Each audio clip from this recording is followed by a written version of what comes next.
கிழக்கு நியூஸ் நேயர்களுக்கு வணக்கம். நான் பத்ரி சேஷாத்ரி.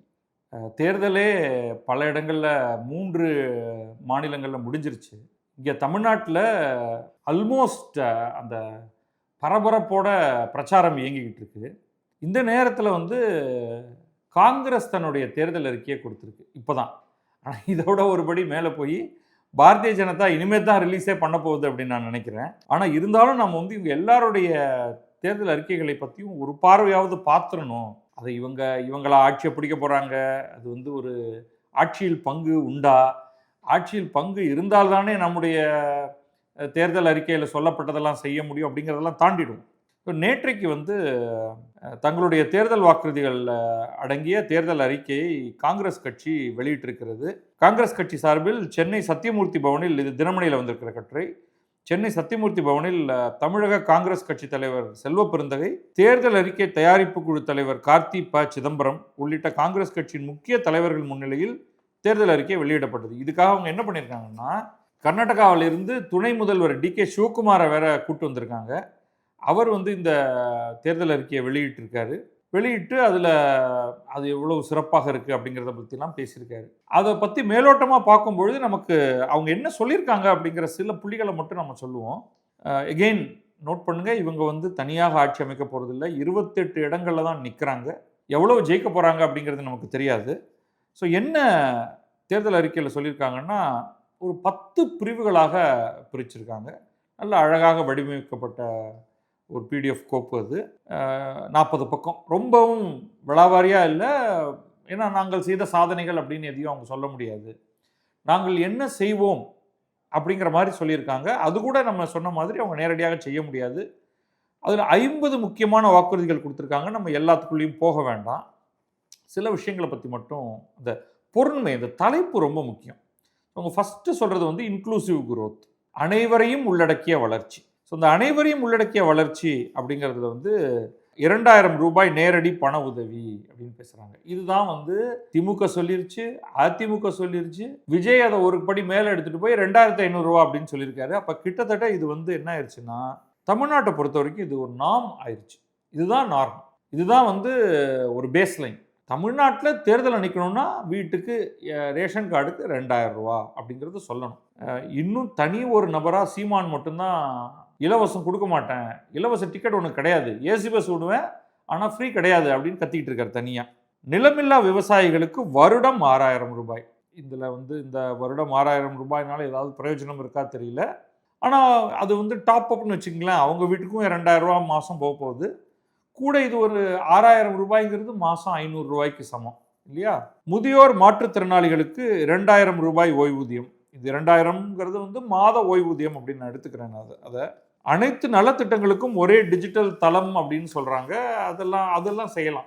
அது எப்போவுமே அது போன்ற விஷயங்கள் உபயோகமானது. ஒரு இடத்துல வந்தால் பெனிஃபிட்ஸ், அரசு கொடுக்கக்கூடிய நலத்திட்டங்கள் அப்படின்னா நம்ம அங்கே போய் நம்ம யார் அப்படின்னு பார்த்து, இன்னும் சொல்ல போனால் அங்கே ஒரு ஏஐ ஏஜென்ட் ஒன்று போட்டு, உங்களை பற்றி சொல்லுங்கள் அப்படின்னா, இந்த மாதிரிங்க, எனக்கு வயசு என்ன ஆகுது, நான் இந்த மாதிரி இருக்கேன், எனக்கு குடும்பத்தில் யாரும் கிடையாது அல்லது குடும்பத்தில் இருக்காங்க அப்படிங்கிறத நீங்கள் சொன்னீங்கன்னா அந்த ஏஐ ஏஜென்ட்டே சொல்லிடும், உங்களுக்கு இந்த இந்த இந்த இந்த நலத்திட்டங்கள் எல்லாம் உங்களுக்கு கொடுக்க முடியும், தமிழக அரசின் மத்திய அரசின் நலத்திட்டங்கள், அது எல்லாத்தையும் நீங்கள் இப்போ இங்கே இந்த இடத்துல ஃபைல் பண்ணிட முடியும் அப்படின்னு சொல்லக்கூடிய அளவுக்கு நம்ம நாளைக்கு போகணும். சும்மா ஏஐன்னு சொல்லிக்கிட்டு இருக்கோம். மக்களுக்கு உதவாத என்ன ஏஐ. இரண்டாவதாக இவங்க சொல்கிறது கல்வி மற்றும் இளைஞர் மேம்பாடு. இதில் இலவச போட்டித் தேர்வு பயிற்சி எல்லாருக்கும், நீட், யூபிஎஸ்சி எல்லாம் நான் உங்களுக்கு ஃப்ரீ கோச்சிங் ஒன்று கொடுத்துட்றோம் அப்படிங்கிறாங்க. அப்புறம் அரசு பள்ளிகளில் ஏஐ அடிப்படையிலான ஸ்மார்ட் வகுப்பறைகள். ஏஐ அடிப்படையிலான ஸ்மார்ட் வகுப்பறைகள். ஏஐ வேணும், ஆனால் எந்த இடத்துல எப்படி அப்படிங்கிறது கொஞ்சம் ட்ரிக்கியானது. பட் அட்லீஸ்ட் அதை பற்றி பேசுகிறதுனால நான் நிச்சயமாக வரவேற்கிறேன் இதை. அப்புறம் அவங்க புதுசாக ஒன்று சொல்கிறாங்க, டியூஷன் அக்கா திட்டம், பள்ளிக்கு பின் பயிற்சி.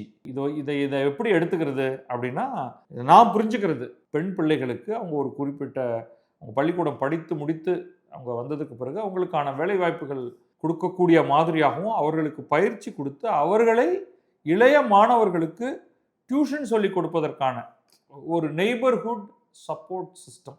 அதன் மூலமாக இவர்களுக்கும் கொஞ்சம் பணம் வர்ற மாதிரி, அது அரசே அந்த பணத்தை தருமா, டீட்டெயில்ஸ் எல்லாம் கொஞ்சம் பார்க்கணும். பட் டியூஷன் அக்கா திட்டம் அப்படிங்கிறது கேட்சியாக இருக்குது. திறமை மாணவர்களுக்கு சிறப்பு குடியிருப்பு பள்ளிகள். ஐயா, இதுக்கு பேர் தான் ஜவஹர் நவோதயா பள்ளிகள் அப்படின்னு நம்ம சொல்லலாம். அந்த திட்டத்தை கொண்டு வந்தது உங்களுடைய ராஜீவ்காந்தி தான். அந்த திட்டத்தோடைய அதை வந்து விரிவுபடுத்தி அதை பலருக்கும் கொண்டு போய் சேர்க்கறதுக்கு அடுத்து வந்திருக்கக்கூடிய அனைத்து அரசுகளுமே முயன்றிருக்கிறது. கொஞ்சம் உங்கள் நண்பர்கள் திமுகவில் இருக்கிறவங்கள்ட்ட சொல்லி, இதுதான் வந்து உண்டு உறைவிட பள்ளிகள் அப்படின்னு சொல்லுவோம், ரெசிடென்ஷியல் ஸ்கூல்ஸ். அதை இங்கே பண்ண சொல்லுங்கள். அதை தடுத்து நிறுத்திட்டு இருக்காங்க. இந்தியாவிலேயே ஜவஹர் நவோதயா பள்ளிகள் நடைபெறாத ஒரே மாநிலம் தமிழகம் மட்டும்தான். உங்கள் நண்பர்கள்ட்ட அதை கொஞ்சம் எடுத்து சொல்லுங்கள். விளையாட்டு மற்றும் திறனாய்வு அடிப்படையிலான பாடத்திட்ட மாற்றம்ங்கிறதெல்லாம் வந்து தமிழகத்தில் மற்ற மாநிலங்களில் சாதாரணமான ஒரு விஷயமா இருக்கக்கூடியது. தமிழகத்தில் மட்டும் அதில் 4-5 டைம் பாமை பொதிச்சு இங்கே அங்கே கன்னிவெடியை தூவி ஒரு ஸ்பெஷலாக தான் நம்ம இங்கே பேசுவோம் அதை பற்றி. அதனால் அதை இப்போதைக்கு விட்டுருவோம். அனைவருக்கும் முழுமையான மருத்துவ காப்பீடு, அங்கே இந்த போய் சுகாதாரத்துக்கு போகிறாங்க, அனைவருக்கும் முழுமையான மருத்துவ காப்பீடு, இது ரைட்டுங்க. பட் இதற்கான காஸ்ட், ஒன்று நீங்கள் ஃப்ரீயாக கவர்மெண்ட் ஹாஸ்பிட்டல் நடத்துகிறீங்க, அல்லது நீங்கள் மருத்துவ காப்பீட்டுக்கான சந்தை ஒன்றை உருவாக்குகிறீர்கள். கம்பெனிஸ் வந்து மருத்துவ காப்பீட்டை விற்கும், தனிநபர்கள் அந்த மருத்துவ காப்பீட்டை வாங்கிக் கொள்வார்கள், அதற்கான ஒரு ஃபீஸ் இருக்குது, கொடுப்பார்கள். அது நன்றாக உருவாகி வந்து கொண்டிருந்தது. இதற்கு இடையில் நீங்கள் வந்து பலரும் மருத்துவ காப்பீட்டை வாங்குவதில்லை அப்படிங்கிறதுனாலேயே நீங்கள் வந்து முதல்ல சென்ட்ரல் கவர்மெண்ட் ஒரு ஸ்கீம் ஒன்று கொண்டு வந்தாங்க, RSBY திட்டம் அப்படின்னு, ராஷ்ட்ரிய ஸ்வாஸ்திய பீமா யோஜனா, ஹெல்த் இன்சூரன்ஸுக்கு தான். அதை இங்கே முதல்வர், அதை கலைஞர் காப்பீட்டு திட்டம், விரிவுபடுத்தப்பட்ட முதல்வர் காப்பீட்டு திட்டம் அப்படின்னு தமிழக அரசு அதுக்கு வந்து இன்னும் கொஞ்சம் அதிகமாக பெனிஃபிட் சேர்த்து அதில் மேற்கொண்டு ப்ரீமியம் கட்டி மாநில அரசே அதற்கான ப்ரீமியத்தை கட்டுகிறது. இது ஒரு ஒரு ஒரு குறிப்பிட்ட எண்ணிக்கையிலான நபர்களுக்கு போகிறது. இதை அனைவருக்கும் கொண்டு போக முடியுமா? யுனிவர்சல் அப்படின்னா வயது வரம்பில்லாமல், வருமான வரம்பில்லாமல் கொண்டு போக முடியுமா? அதற்கான காஸ்ட் என்ன? ஏதாவது ஒரு இன்சூரன்ஸ் கம்பெனி இதை ஏற்றுக்கொள்ளுமா? இதெல்லாம் வந்து ஒரு பெரிய கேள்வி. சில கேள்விகள் எல்லாத்தையும் சும்மா போட்டக்கூடாது. அதோடைய தாட், நீங்கள் வந்து இன்சூரன்ஸ் கம்பெனிஸ்கிட்ட பேசினீங்களா? இல்லை, இதை நாங்கள் சொல்லிட்டோம் அப்படின்னு சொன்னால் போதாது. அடுத்து மனநலத்துக்கான சேவைகள், இது வந்து ஒரு குட் பாயிண்ட்.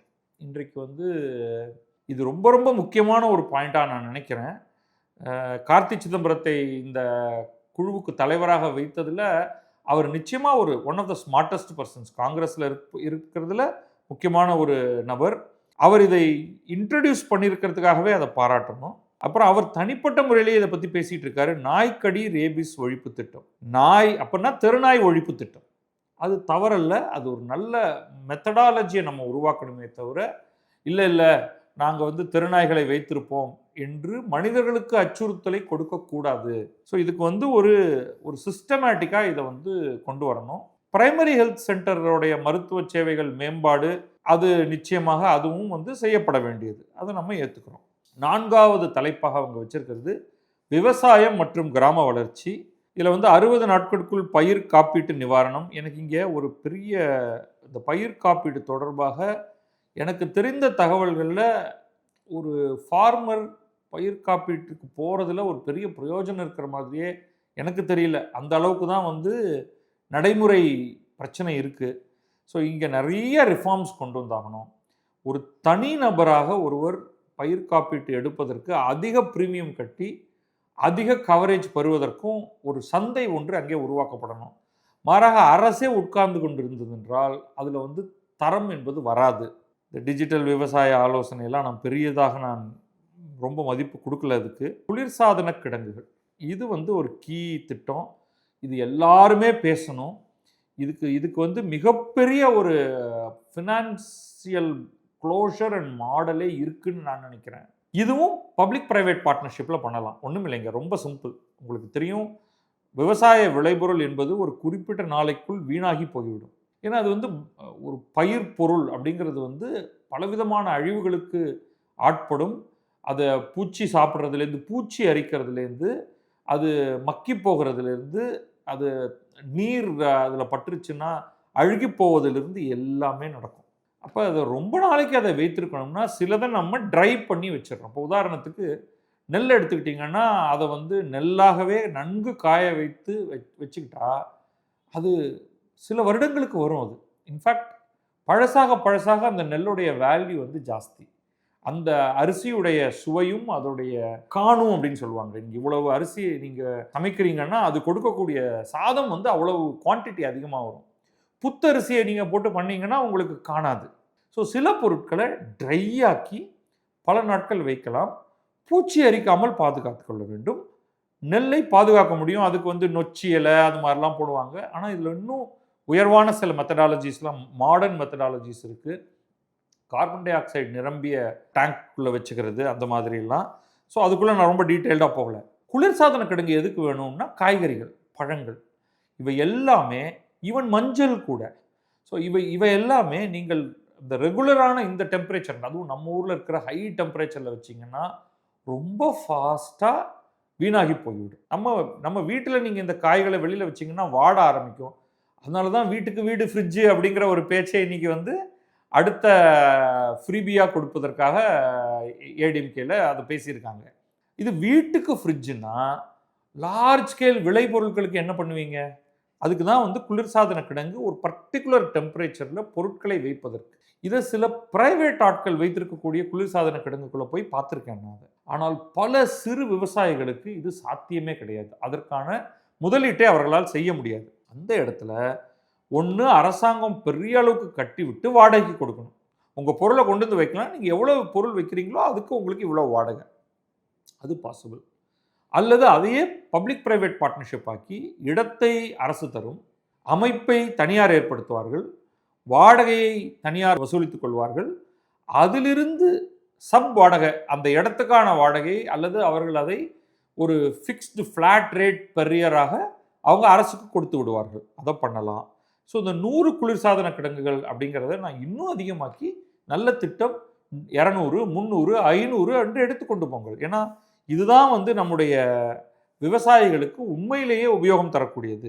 அது சொன்னதுனாலேயே இதை நம்ம பாராட்ட வேண்டிய ஒரு தேவை இருக்கிறது. பாசன திட்டங்கள், நீர்வள மேம்பாடு எல்லாரும் சொல்கிறது தான். அடுத்து வேலை வாய்ப்பு மற்றும் தொழில் அப்படிங்கிறது 5வது தலைப்பு. 300 நாட்களில் 2.5 to 3.5 லட்சம் அரசு வேலைகள், அது காலியாக இருக்கக்கூடிய அரசு வேலைகள் இருக்கு இல்லையா, அது எல்லாவற்றையும் நிரப்புவோம் அப்படிங்கிறாங்க. ஒரு ரகசியம் சொல்கிறேன், இது எந்த காலத்துலையும் நடக்காது, யாரும் இதை செய்ய போகிறதில்லை. ஏன்னா இப்போவே அரசிடம் சுத்தமாக சம்பளம் கொடுப்பதற்கு பணம் இல்லை. அதுக்கப்புறமா மாறி மாறி இவங்க இந்தா வச்சுக்கோ 75,000 கோடி, இவங்க அது வந்து விஜயாக இருக்கட்டும், எடப்பாடி பழனிசாமியாக இருக்கட்டும், அல்லது ஸ்டாலினாக இருக்கட்டும், இவங்கெல்லாம் ப்ராமிஸ் பண்ணியிருக்கிற தொகை 50,000 to 75,000 crores per year அள்ளி கொடுக்கறதுக்கு. அப்போ இதுக்கு மேலே நீங்கள் 3 லட்சம் பேரை வேலைக்கு எடுத்து அவர்களை வேலை செய்ய சொல்லி அவர்களுக்கு மாத சம்பளம் கொடுக்குறீங்கன்னா அவங்களுக்கு சம்பளம் கொடுக்கறதுக்கான பணம் உங்கள்கிட்ட கிடையாது. அதனால் இந்த வேலைகளை எல்லாம் நிரப்பாமல் தபாய்ப்பது தான் அரசுடைய நோக்கமாக இருக்குது. ஏன்னா இத்தனை நாளைக்கு வேலைக்கு ஆள்களை போட்டிருக்க முடியாதா? மாவட்ட அளவில் திறன் பயிற்சி மையங்கள், இது குட் பாயிண்ட். கிக் ஒர்க்கர்ஸ்க்கான பாதுகாப்பு சட்டம், இது வந்து கொஞ்சம் கேர்ஃபுல்லாக இருக்கணும். ஒரேடியாக எக்ஸ்ட்ரீம் இடதுசாரியாக போனால் அது கம்ப்ளீட்டாக அந்த தொழிலையே நசிக்க செய்துவிடும். இந்த ஸ்விக்கி, ஊபர் போன்றவருக்கெல்லாம் பாதுகாப்பு சட்டம்னு சொல்கிறது அது மாடரேட்டாக இருக்கணும். அதை என்ன மாதிரி பண்ணுவாங்க அப்படின்னு தெரியாது. தொழில் மையங்கள், டிஜிட்டல் நூலகங்கள் அதெல்லாம் விட்டுருவோம், ஸ்கிப் பண்ணிடுவோம். பெண்கள் மற்றும் சிறுபான்மையினர் மேம்பாடு. பெண்களுக்கு சொத்து பதிவு இலவசம். It will result in loss of revenue for government. அதுக்கு இவங்க தயாரா? ஏன்னா சொத்து பதிவிலிருந்து சில 100 கோடி வருமானம் தமிழக அரசுக்கு வந்து கொண்டிருக்கிறது. இப்போ ஒரு 1/3 சொத்து பதிவு பெண்களுக்கு போகுது அப்படின்னு வச்சுக்கிட்டோம்னா ஸ்ட்ரெயிட்டாகவே உங்களுக்கு வந்து அதுலேருந்து வரக்கூடிய ஸ்டாம்ப் டியூட்டி போயிடும். ஓகேயா அப்படின்னு பார்க்கணும். அப்புறமா வந்து ஜெண்டர் பட்ஜெட் என்பது கட்டாயமாக்கப்பட வேண்டும் அப்படின்னு சொல்கிறாங்க. இந்த ஜெண்டர் பட்ஜெட்டை எப்படி கட்டாயமாக்குவாங்க? பெண்களுக்கென்று ஒரு பட்ஜெட் தனியாக போடுறதா? இப்படி வந்து தனித்தனி குழுமத்துக்கு பட்ஜெட் போட்டால் அது தாங்குமா? அல்லது பெண்களுக்கான மேம்பாடுன்னு எல்லா பட்ஜெட்லேயும் ஒரு அமௌண்ட்டை ஒதுக்கலாமா அப்படிங்கிறது பார்க்கணும். குழந்தை திருமண ஒழிப்பு, இது எங்கெங்கே இருக்குது? அது வந்து சட்டப்படி இன்றைக்கு குழந்தை திருமணங்கள் நடத்த முடியாது. ஸோ இதை குழந்தை திருமணத்தை ஒழிக்கிறோம்னா அது வந்து ப்ராக்டிக்கலாக 2030 வேறு அதுக்கு இலக்காக வச்சுருக்காங்க. இது பிராக்டிக்கலாக வீடுகளில் எங்கே நடக்குது என்ன? இது வந்து தமிழ்நாட்டில் அவ்வளோ பெரிய பிரச்சனை மாதிரி எனக்கு தெரியல.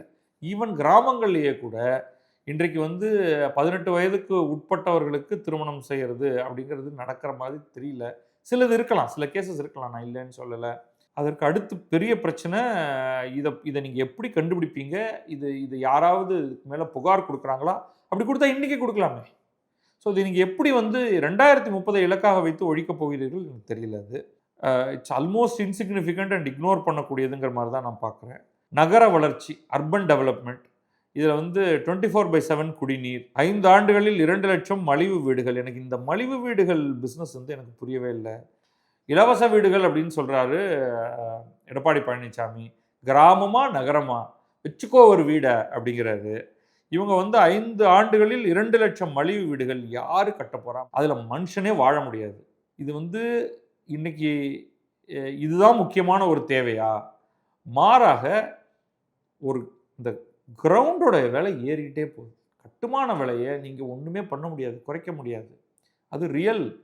ஆனால் நிலத்துடைய விலை மார்க்கெட்டுக்கு ஏறிக்கிட்டே போகிற காரணத்தினால தான் இன்றைக்கு வந்து வீடுகளை வாங்க முடியாத ஒரு நிலையில் முக்கியமாக நகரங்களில் மக்கள் இருக்கிறார்கள். அப்போ இது எப்படி ரிவர்ஸ் ஆகும்? இது வந்து சந்தை தான் இதை தீர்மானிக்குது.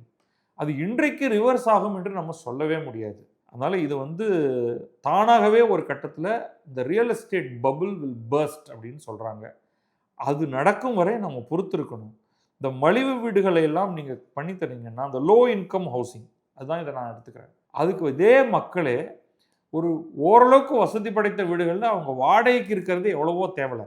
என்னை பொறுத்த வரைக்கும் வந்து வாடகை வீடுகளுக்கான சந்தை என்பது இன்னும் சிறப்பாகவே இருக்குது. அதுதான் நம்ம வந்து ஊக்குவிக்கணுமே தவிர, இந்த மலிவு வீடுகள் எந்த விதத்தில் உபயோகமாக இருக்கும்னு எனக்கு புரியல.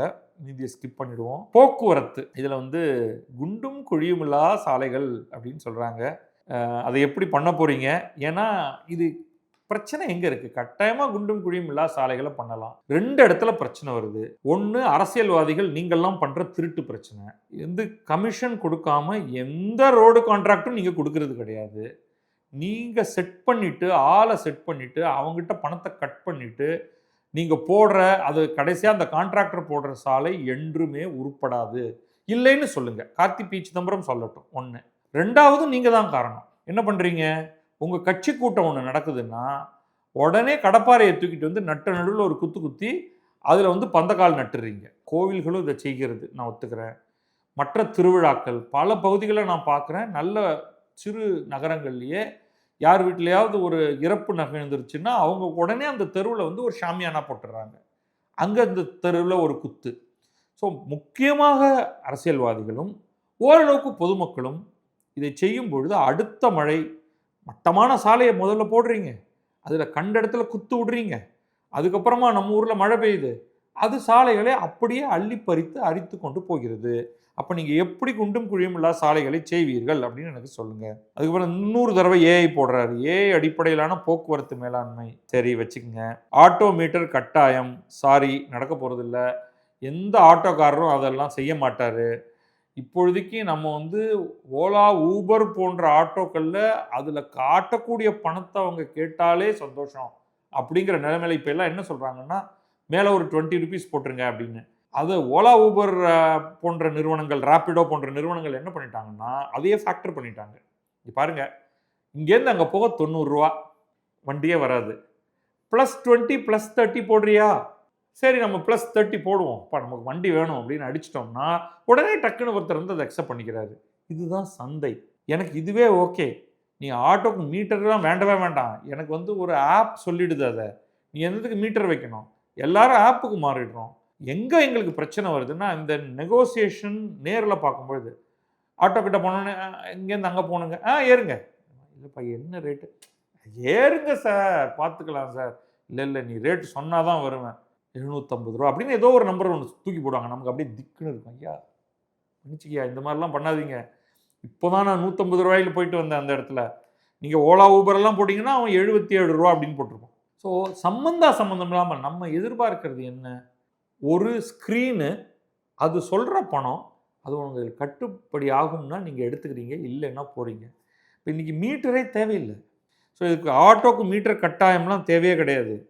என்ன நீங்கள் பண்ணணும்னா, நீங்கள் சொல்கிறீங்க இல்லையா 5000 புதிய பஸ்ஸுகள், பஸ்ஸை நிறையா விடுங்க, மெட்ரோவை நிறையா அதிகப்படுத்துங்க. அப்போ நான் வந்து என்ன பண்ணுவேன், நடந்து போவேன், மெட்ரோவில் ஏறி போவேன், பஸ்ஸில் ஏறி போவேன், தேவைப்பட்டால் ரேப்பிடோ, ஓலா, ஊபர் அப்படின்னு எடுத்துப்பேன் நான். சட்டம் ஒழுங்குக்கு 40,000 புதிய போலீஸை நியமனம் பண்ணுறீங்களா? சரி. சைபர் குற்ற கட்டுப்பாடு, ஒரே அவசர எண், நீதிமன்ற வழக்குகள் விரைவாக்கம். இந்த நீதிமன்ற வழக்குகளை நீங்கள் எப்படி விரைவாக்கம் பண்ண போகிறீங்க? அது உங்கள் கையிலேயே கிடையாது. ஏன்னா இன்றைக்கு வந்து நீதிமன்ற சீர்திருத்தம் அப்படிங்கிறது அது வந்து மத்திய அரசு தான் பண்ணியாகணும். ட்ரமாட்டிக்கான சில சீர்திருத்தங்களை அங்கே பண்ணியாகணும். இந்த வாய்தா வாங்கிறது அப்படிங்கிறதே வெட்டணும். முதல்ல வழக்குகளை விரைவாக நடத்தி விரைவாக தீர்ப்பு சொல்லி டக்குன்னு அடுத்த ஸ்டேஜுக்கு எடுத்துகிட்டு போகிறதுக்கு. அதுக்கப்புறமா சில வழக்குகள் வந்து சுப்ரீம் கோர்ட்டுக்கு போகவே கூடாது. எகெயின் நீதிமன்ற சீர்திருத்தத்தில் பண்ணலாம். அரிதினும் அரிதான வழக்குகளை தான் அங்கே எடுத்துகிட்டு போகணும் அப்படின்னு சொல்லிடணும். சிவில் வழக்குகள் எதையுமே அங்கே எடுத்துகிட்டு போகக்கூடாது. கான்ஸ்டிடியூஷனல் வழக்குகளையும் மரண தண்டனை உள்ள வழக்குகளையும் தவிர வேறு எதுவுமே அங்கே போகக்கூடாது அப்படின்னு நம்ம சொல்லிடணும். அப்போ லோக்கல் ஹைகோர்ட்டோட முடிஞ்சு போயிடுச்சு. அப்போ அதுதான் எண்டு, அதுதான் ஃபைனல். அதை அக்செப்ட் பண்ணிக்கணும் எல்லாரும். ஸோ இது திரும்ப திரும்ப திரும்ப எல்லாத்தையும் அங்கே கொண்டு போனீங்கன்னா 22 வருஷம் 42 வருஷம் ஒரு ஆள் செத்தே போயிடுவான் அந்த வழக்கு முடியறதுக்குள்ள. ஸோ இதை வந்து ஒரு மாநில அரசுனால இதை ஒன்றுமே பண்ண முடியாது. சுற்றுச்சூழல், சுற்றுலா, கடற்கரை பாதுகாப்பு, மீனவர்களுக்கு பாதுகாப்பு, கோவில் குளங்கள் புதுப்பிப்பு, ஆன்மீக சுற்றுலா வளர்ச்சி. அப்பாடி ஏதோ ஒரு பாயிண்ட் வந்து பொதுவாக இந்த திராவிட நாட்டில் வந்து நீங்கள் இந்த மாதிரி ஆன்மீக சுற்றுலா வளர்ச்சியை பற்றியெல்லாம் பேசுகிறதுக்கு வாழ்த்துக்கள். அப்படியே போகிற போக்கில் ஒரு இடத்துல மின்சார வாரியம் சீர்திருத்தம். தமிழ்நாட்டோட மின்சார வாரியத்தை சீர்திருத்தணும்னா அடுத்த 10 ஆண்டுகளுக்கு அதை மட்டும்தான் பண்ணிகிட்டு இருக்கணும். ஆனால் அது பண்ணி ஆகணும், வேறு வழி கிடையாது. இப்படி பல பாயிண்ட்டுகள் சொல்லியிருக்காங்க.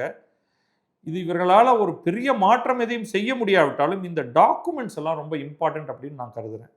அதன் காரணமாகத்தான் இதை பற்றி ஓரளவுக்கு தீவிரமாக பார்க்கணும், பார்த்துட்டு தான் வந்து இதை எல்லாத்தையும் பேசணும் அப்படிங்கிறது தான் வந்து என்னுடைய கருத்து.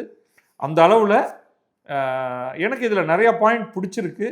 ஸோ இந்த டாக்குமெண்ட் எல்லாத்தையும் இந்த இந்த அனைத்து கட்சிகளும் திமுக, அதிமுக, நாம் தமிழர், விஜய் வந்து அப்பப்போது சில அறிக்கைகளை கொடுத்தாரே தவிர நான் முழுமையாக கொண்டு வர போகிறேன் அப்படின்னு சொன்னார். அவருக்கு இனிமேல் கொண்டு வருவாரா அப்படின்னு நமக்கு தெரியல. பாரதிய ஜனதாலேருந்து ஏதோ ஒன்று வரும். ஆனால் அது எல்லாவற்றையும் நம்ம தொகுத்து வைத்து கொண்டு இதெல்லாம் வந்து கட்சிகளுடைய ஆவணங்கள், இது பொதுமக்களுக்கும் தேவை, அதை நம்ம பரிசீலிக்கணும். ஒரு கட்டத்தில் அதை பற்றி நம்ம வந்து தொடர்ந்து பேசிக்கிட்டே இருக்கணும். அடுத்தடுத்த ஆண்டுகளில் என்ன வரணும் அப்படிங்கிறதையும் நம்ம தீர்மானிக்கணும் அப்படின்னு நான் நினைக்கிறேன். நன்றி, வணக்கம். நான் பத்ரி சேஷாத்ரி. இது கிழக்கு நியூஸ்.